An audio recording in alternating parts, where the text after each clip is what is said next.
Bonjour à vous, j'espère que vous allez bien. Aujourd'hui, je reviens vers vous pour une nouvelle vidéo et je vais vous parler de l'équilibre mental. Alors, il y a plusieurs choses à prendre en compte pour avoir un bon équilibre mental. Il y a des choses qui sont plutôt extérieures et d'autres qui sont plutôt internes.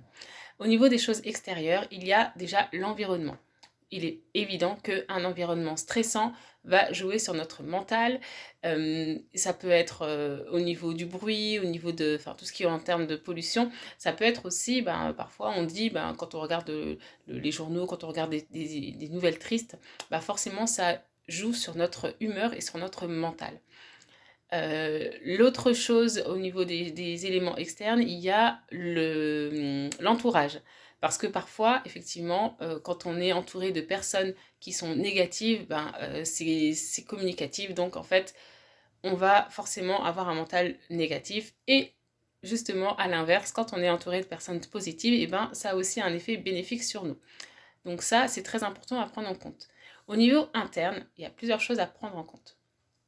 Il y a déjà les 5 piliers de la santé. Donc l'alimentation, puisque effectivement il y a des éléments qui vont nous faire gagner en énergie et qui vont jouer sur notre mental, comme tout ce qui contient des oméga 3 par exemple. Mais à l'inverse, il y a des comportements qui peuvent gêner, comme par exemple le grignotage. Ça a un impact sur notre mental puisqu'on monopolise l'énergie pour gérer la digestion des aliments qu'on ingère sans cesse. Et donc du coup, le mental, il a beaucoup moins de capacité pour faire ce qu'il a à faire.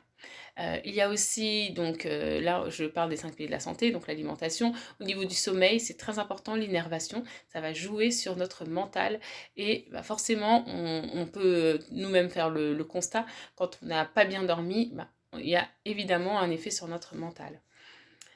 Déjà, il faut savoir une chose, petite parenthèse, c'est que tout organe sursollicité ou sous-sollicité dégénère. Donc ça, c'est très très important parce que tout est dans l'équilibre.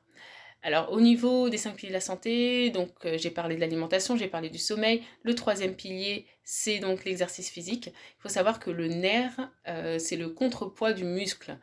Euh, donc du coup, quand vous faites du sport, quand vous pensez trop et que vous faites du sport, en fait, vous réussissez à rééquilibrer un petit peu tout ça, puisque vous contrecarrez en fait l'activité nerveuse liée au mental. Donc vous allégez votre mental en faisant du sport. Ensuite, il y a la gestion du stress, forcément, hein, lien direct avec le mental, le stress là, qui est donc l'absence d'information. Et enfin, la reconnexion à soi qui permet de se ressourcer, qui permet de calmer son mental et de penser à autre chose quand on a un mental qui est beaucoup sollicité. Donc ça, c'est les 5 piliers de la santé. C'est en lien avec tout ce qui est de l'ordre de l'interne au niveau de tout ça. Donc vous avez déjà des choses, en fait, des éléments pour pouvoir travailler, des éléments pour pouvoir équilibrer votre mental. Donc je vous souhaite de passer une très bonne journée, je vous dis à très bientôt.